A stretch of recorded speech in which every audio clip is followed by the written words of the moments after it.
Hello everyone, welcome back to my YouTube channel. I'm Andy, and I am here to continue discussing Dante's Inferno. And today, we finally made it. We've reached the bottom of hell, the worst part. The ninth circle of hell, at the very bottom. Now first of all, I'll remind you of the geography. So, when you first entered the Inferno, there was one river crossing, and that was the river Acheron. That was the river of the dead. People call it the river Styx, but it's really the river Acheron in Dante. And then next you cross the river Styx, which is the river of hatred. That's what Styx means, hatred. And that is all, people are all beating each other up in there. And then it flows farther, it reaches where the seventh circle is, and in that area it's called the Phlegethon, because it's the red river, it's red with the blood of people who have murdered people. But then now, after it flows out of the seventh circle, it drops down and it flows down into the very center, the lowest point of hell. And there it becomes the frozen lake known as Cocytus in legends. And as we'll see, Dante isn't very big on hellfire, because as you'll see, this is the worst part of hell. The cold, the ice, the stony cold hearts of traitors. So, let us begin on our journey with Dante. As I read, if I had rhymes that were rough and hoarse, such as would suit that melancholy pit over which the precipices met, I would more fully squeeze the juice from my conceptions.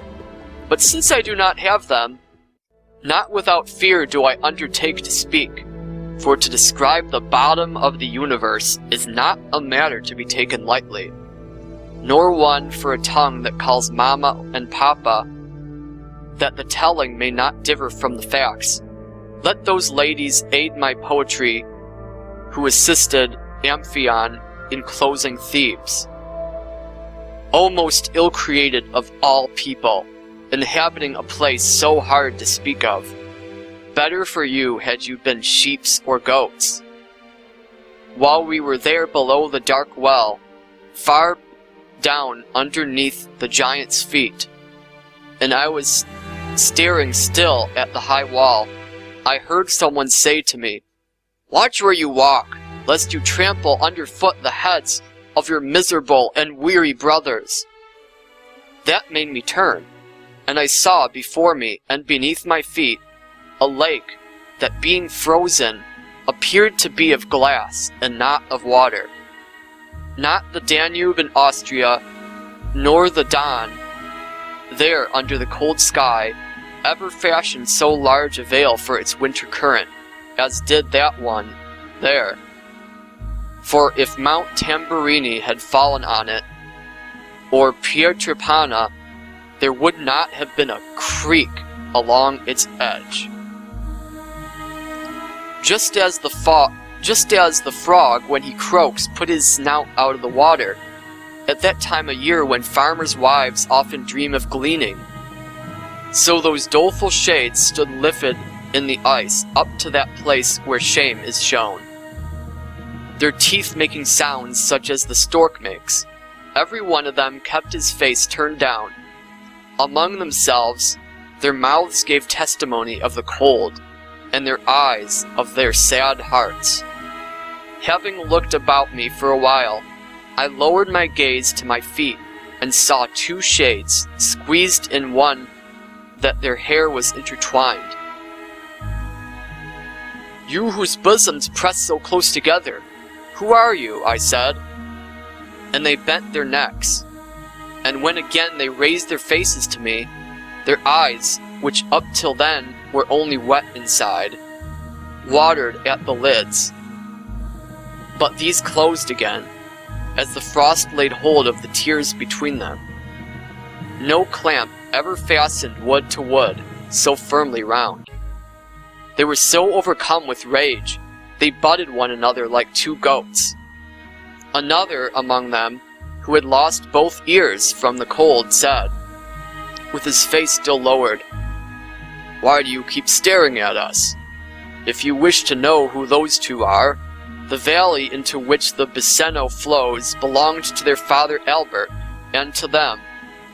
They issued from one body, and you can search all Caina and not find a single shade who deserves more to be locked in this ice.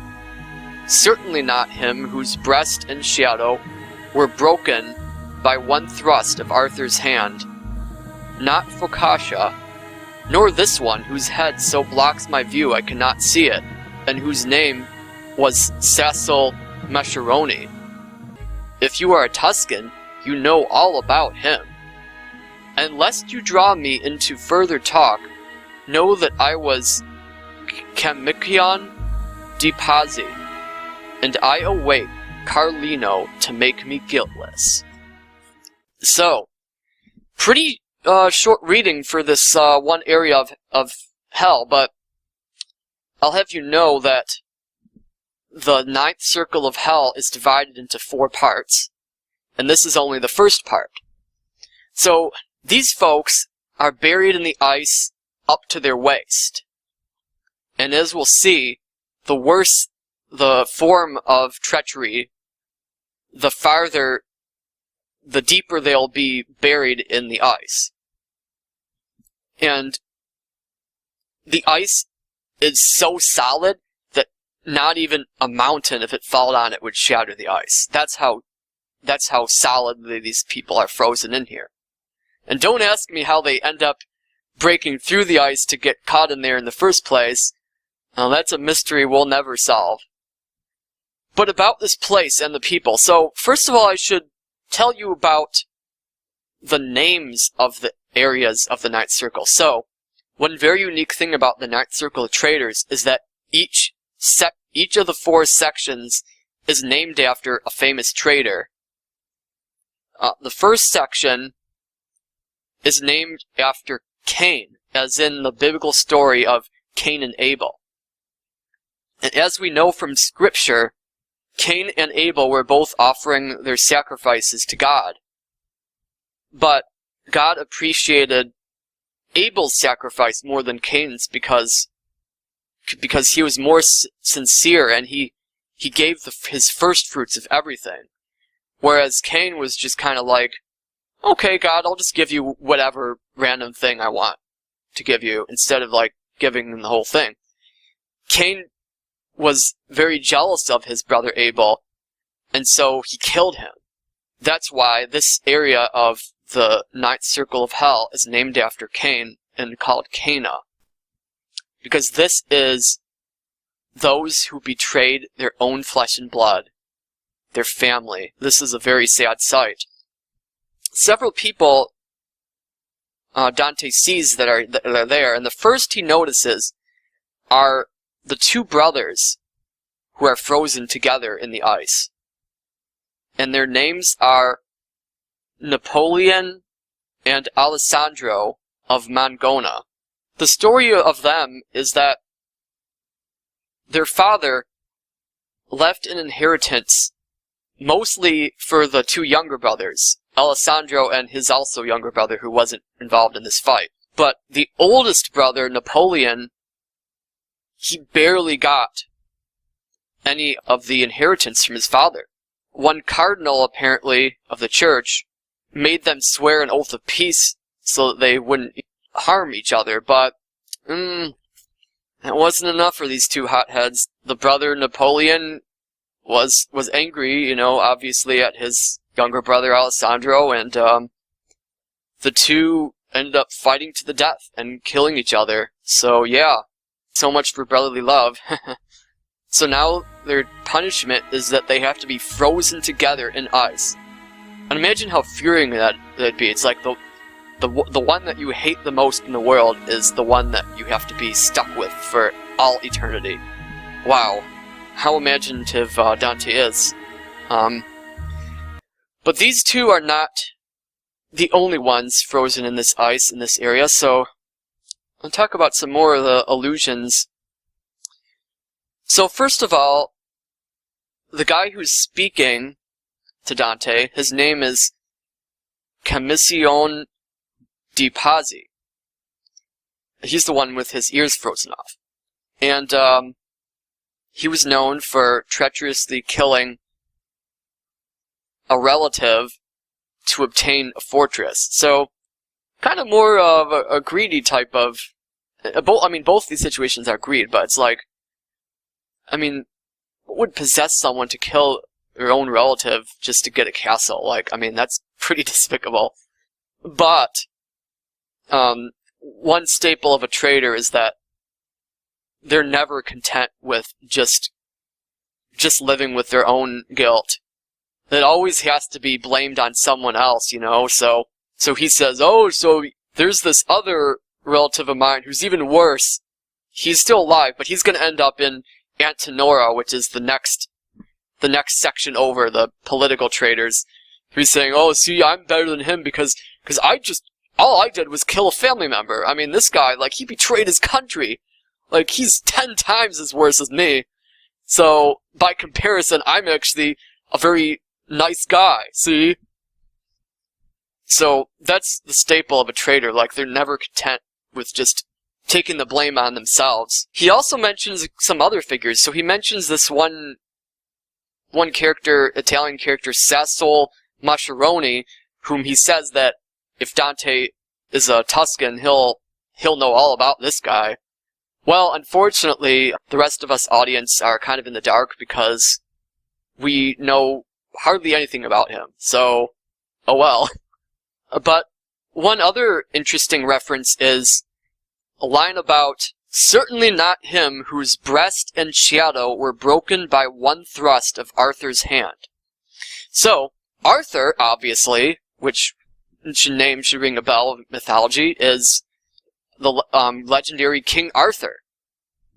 And apparently, I didn't really know the stories of King Arthur too thoroughly, but I discovered that this reference in Dante's Inferno is actually Sir Mordred, who was one of Arthur's Knights of the Round Table at one point, but apparently he was somehow related to King Arthur, and the stories are conflicting. There's different legends, different conflicting views on what exactly happened and how he was related to King Arthur, but in one myth, he was a nephew of King Arthur, who King Arthur temporarily put in charge of his palace and everything, and he ended up, while Arthur was gone, he ended up trying to make himself king, and also tried to have an affair with Arthur's wife, Queen Guinevere. And so that's one version of what kind of treachery he was involved in. The other story is that he's actually King Arthur's illegitimate son by his half-sister, which obviously puts a stain on the nobleness of King Arthur himself. But according to the story, he also does this with Guinevere, who wasn't his mother. He takes her away and has an affair with her, and he instigates the struggle with Lancelot, or has with Guinevere. So apparently Guinevere's very beautiful. She's coveted a lot. So yeah, Mordred. Either way, he's known in mythology as being a traitor against his father or his uncle, King Arthur, and King Arthur dies because he fights Mordred and he kills him, but Mordred mortally wounds him, and so that's how King Arthur met his end, by the traitor Sir Mordred. His name sounds kind of evil too, if you think about it. And then one last figure I'd like to mention is Giovanni Malatesta. Now, this man is not mentioned in Canto 32 that we're in right now, but we know that he would have ended up in this circle because he is if you remember back in Canto V, the one woman, Francesca, and her lover, Paolo, were having an affair, and they ended up in the circle of the lustful for that. Now, the other part of the story is the husband, whose name was Giovanni. He was a very bad husband to his wife, and that's probably why she ended up committing the sin of adultery. Paolo was actually Giovanni's younger brother. And in his rage, he killed both of them, both his wife and his brother.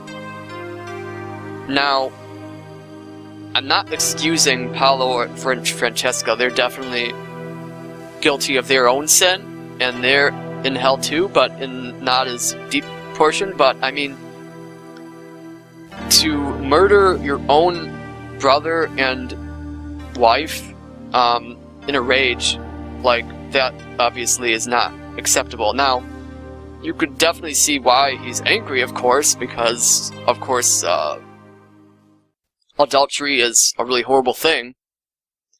But he could have dealt with it differently. Because, I mean, you know, maybe they could have repented in the future, and maybe they could have ended up going to heaven, you know, Paolo and Francesca. But because he killed them, he sent them straight to hell. So now he is going to have to pay the price in an even worse state. Anyways, enough talk about murderous fiends who kill their family members, because I highly doubt that most of you watching this have committed such atrocious crimes, unless, of course, you're, like, in prison for something. But in most of our cases, we haven't betrayed a family member to the degree of murdering them. However, some of us, and maybe some of our family members, have betrayed our family members in other ways, like having feuds, for instance. There are families, and, you know, there's some things that happen in my family even, but there's some sort of argument that breaks out between maybe a couple family members, and it could be, you know, over religion and politics, like was in the case of in my family. Unfortunately, there's a divide because of that, and the argument. For the sake of politics or religion, I think that those are very important issues, and you should, you know, take a stand on them, and especially religion more than politics. But when you're with family, sometimes you have to be willing to treat them kindly, even though they disagree with you on politics. Like, you may think that they're very, very, very wrong or misguided on what they believe, but that's no reason to just cut them out of your life entirely. You might not have to. You don't have to talk with them like all the time, but just like, don't just completely shun them and shut them down and say, I'm never going to talk to you again. Learn to forgive them, and especially if there might be a family member who's done something bad to you, and you're going to say, I'm never going to forgive them. They're a horrible person for what they did, and they're never going to change. They're always going to be a bad person. Really, what you're doing is you're only hurting yourself. There's a reason why Jesus preaches forgiveness, and the reason is that not forgiving someone, especially, you know, a family member, you're only hurting yourself. You're only locking yourself in this ice at the bottom of hell.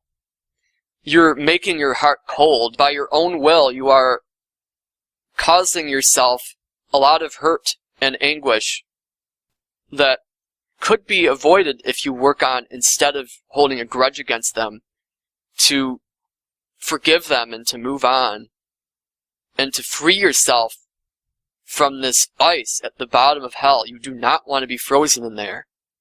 So please, whatever you do, forgive your family members and pray for them if they're struggling or they did something bad to you. And if they disagree with you on politics and you think they're very misguided and wrong about this thing, and you know that, you know, it's going to hurt them and they're going to hurt others by it, you know, pray for them. Don't hold it against them. So whatever you do, stay out of hell, okay?